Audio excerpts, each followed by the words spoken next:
ஓம்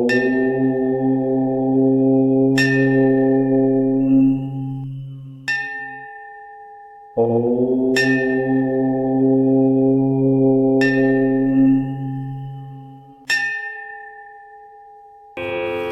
ஏகதந்தம் மகாகாயம் லம்போதரம் கஜானனம் விக்னநாசகரம் தேவம் ஹேரம்பம் பிரணமாமி.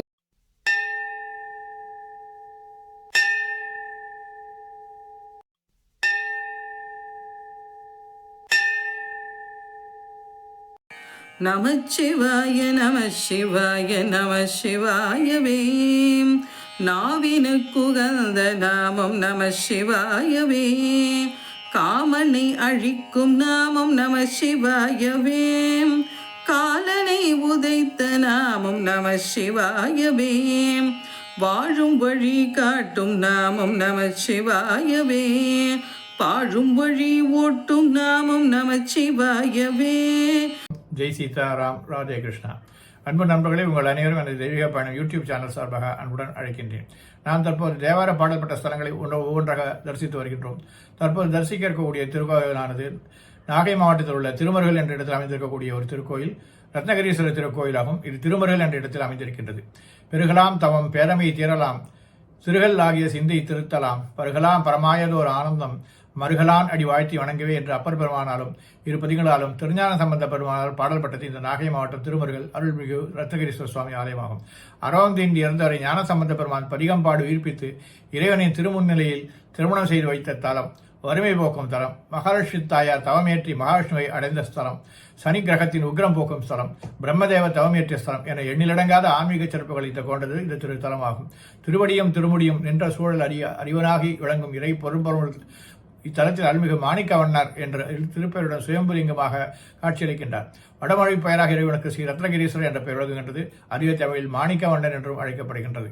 அன்னை ஆதிசக்தி அருள் செய்யும் திருவுருவில் அருள்மிகு வண்டுவார் கோயிலி என்ற திருப்பெயருடன் தனிச்சன்னதி கொண்டு தென்முகம் நோக்கி காட்சியளிக்கின்றார். அன்னைக்கு வடமொழி பெயராக ஆமோதர நாயகி என்று குறிப்பிடப்படுகின்றது. அதுவே தமிழில் வண்டார் குழலி என்று அழைக்கப்படுகின்றது. கோச்செங்கல் சோழனின் திருப்பணியுடன் மாட கோயிலாக இது அமைந்திருக்கின்றது. இக்கோயில் இரு பிரகாரங்கள், 5 நிலை ராஜகோபுரம், அதன் எதிரே நீராழி மண்டபத்துடன் கூடிய தீர்த்தம் என எழில் சூழ் திருத்தலமாக உள்ளது. இந்த ஸ்தலம் மருகல் என்ற வாழை நிறைந்திருந்த பதி என்பதால் இப்பகுதிக்கு திருமருகல் என பெயர் பெற்றதாக சொல்லப்படுகின்றது. முன்னொரு காலத்தில் மருகல் நாட்டை குசகேது என்ற மன்னன் ஆட்சி செய்துள்ளார். ஒருமுறை இப்பகுதியில் காடு திருத்தம் பணி நடைபெற்ற போது சுயம்புவாக தோன்றியிருந்த சிவலிங்கத்தை திருமேனின் பானத்தில் பண்டுவெட்டிப்பட்டு ரத்தம் பீரிட்டு இருக்கின்றது. இதை அறிந்த மன்னன் ஓடோடி வந்து மனமொழி மெய்களால் இறைவனை துதித்து இறை திருவிழால் எழுப்பித்த ஆலயமே இந்த திருக்கோயிலாகும். நீதிநெறி தவறாது குசகேது மகாராஜாவின் ஆட்சி காலத்தில் விதியின் பயனாக கடும் வறட்சி ஏற்பட்டது.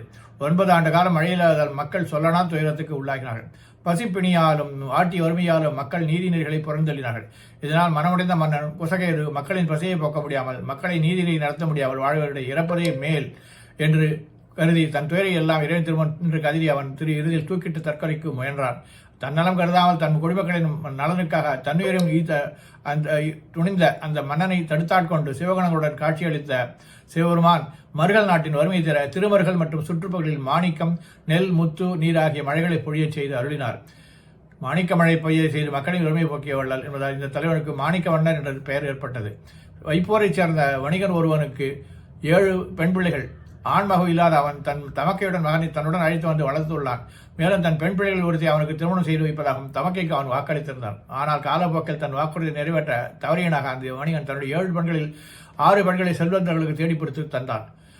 தன் தந்தையின் வாக்குறுதி தவறியதை கண்ட மருந்தி 7வது பெண் தன் தன்னையும் தன் மாமனுக்கு மனம் முடிக்க மாட்டான் என்பதை அறிந்து தன் மாமனை மனிதரை கழித்து சென்று திருமணம் செய்து கொள்வது என திட்டமிட்டு அவனுடன் உடன்போக்கு புறப்பட்டார். ஒரு நாள் இரவு இத்தருத்தலத்தின் தெற்கு வீதியில் அவர்கள் இருவரும் தங்கியிருந்தார்கள். ஒரு விதிவசத்தால் அந்த செட்டிப்பிள்ளை அறவம் தீண்டி இறந்தான். இதனால் பெரும் துயருற்ற அந்த செட்டிப்பெண் கண்ணீர் விட்டு கதறி புலம்பினாள். மனமாக கன்னிப்பெண் என்ற எல்லையை மீறாமல் இறந்து கிடந்த மாமனின் உடலை தீண்டாமல் அருகிலிருந்தே அழுது புலம்பினாள் அந்த பெண். அறவம் அணிந்த நிமலா, அடியவர் தம் கூட்டம் உய்ய நஞ்சுண்டே அமுதே காத்தருள வருவாய் என இறைவனை பலவாறு அழைத்தாள், அரற்றினாள். தன் அவல நிலையிலும் ஆண்டனின் மீது நம்பிக்கை கொண்டு துதித்த அந்த பெண்ணின் அழுகுரல் அங்கு தங்கியிருந்த ஞானக்கோவின் திருஞான சம்பந்தின் செவிகளை அடைந்தது. அப்பெண்ணை சந்தித்து அவளது அவலங்களை கேட்டிருந்த சம்பந்த பெருமான் மனம் கனிந்தார். மாணிக்கவண்ணனின் திருவுருளை வேண்டி பதிகம் பாடத் தொடங்கினார். சடையா எனுமால் சரண்ணி எனுமால் விடையா எனுமால் வெறுவா விழுமால் மடையார் கோளை மலரும் மருகல் உடையாய் தகுமோ இவள் உன் மெலியே என்று உடலுடன் பாடல் தொடங்கி 11 பாடலை பாடி பதிகத்தை நிறைவு செய்தார் சம்பந்த பெருமான். ஞானகோவிந்தின் பாடல்களால் மகிழ்வுற்ற மாணிக்கவண்ணனார் திருவிழால் இறந்து கிடந்த செட்டிப்பிள்ளை உயிர் பெற்று துயிலெழுந்தவன் போல் எழுந்தான். பரம்பொருளின் பெரும் கருணையால் புனர்வாழ்வு பெற்ற செட்டிப்பெண்ணும் செட்டிப்பிள்ளையும் இறைவனை பலவாறு வேண்டினார்கள். அப்போது இறைவன் திருவுளப்படி வண்டுவாழ் கோயில் உடனே மாணிக்கவண்ணர் திருமுனையில் வன்னிமரத்தின் கணத்தையும் சாட்சியாக கொண்டு செட்டிப்பெண் செட்டிப்பிள்ளையருக்கு மனமுடித்து வைத்தார் சம்பந்தர் பெருமான். இந்த ஸ்தல புராணம் இவ்வாறு கூறுகின்றது. இதன் காரணமாக இந்த ஸ்தலம் திருமணத்தடை நீக்கும் தலமாக கருதப்படுகிறது. இங்கு ஞானசம்பந்த பெருமான் விஷம் நீங்க பாடிய பதிகம் திருமண தடை நீக்கும் பதிகமாக விளங்குகின்றது. வாருங்கள், இவ்வளவு சிறப்பு பெற்ற திருக்கோயிலை தாங்களும் வந்து தரிசிப்பீர்கள் என்று நம்புகின்றேன். நன்றி, வணக்கம். திருச்சிற்றம்பலம். நம பார்வதி பதையே அரரமாதேவ. ஆடக மதுரை அரசே போற்றி, கூடல் இளங்கு குருமணி போற்றி, காவாய் கனகத்திரளே போற்றி, கைலை மலையானே போற்றி போற்றி.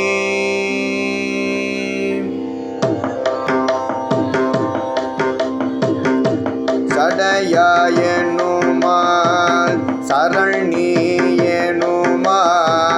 விடையாயனுமால் வெறுவா விழுமால் சடையாயனுமால் சரண்யனுமால் விடையாயனுமால் வெறுவா விழுமால் மடையார் கூவளை மலரும் மருகல் மடையார் கூவளை மலரும் மருகல் உடையாய் தகுமோ இவள் உள் மெலிவே மடையார் கூவளை. நண்பர்களே, என் தெய்வீக பயண யூடியூப் சேனல் மூலம் பல திருக்கோயில்களை நீங்கள் என்னுடன் தரிசித்து வருகிறீர்கள். இதற்கு மனமார்ந்த நன்றி. மேலும் கோவில்களை நேரில் சென்று பதிவு செய்து உங்களுடன் பகிர விருப்பமாக உள்ளேன். இதற்கு உங்கள் ஆதரவும் இறைவன் அருளும் தேவை. வீடியோ பிடித்திருந்தால் லைக் செய்யுங்கள், கருத்துகள் தெரிவியுங்கள், ஷேர் செய்யுங்கள், சப்ஸ்கிரைப் செய்யுங்கள். நன்றி.